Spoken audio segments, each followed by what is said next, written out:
Cancer, Scorpio, and Pisces, welcome in. Your message of the day is the Star card. Beautiful. I think that this is a time where we are trying to create some stabilization, right?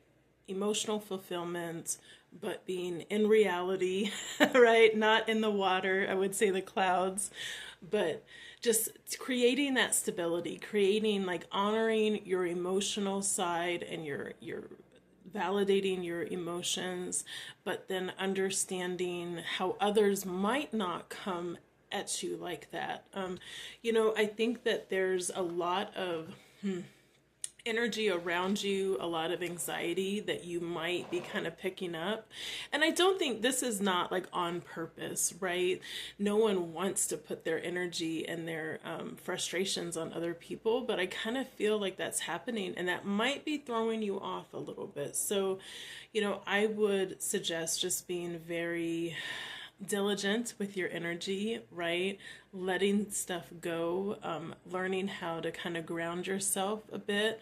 And all of the messages, all of how people act and the messages that you receive, just remember sometimes they don't land like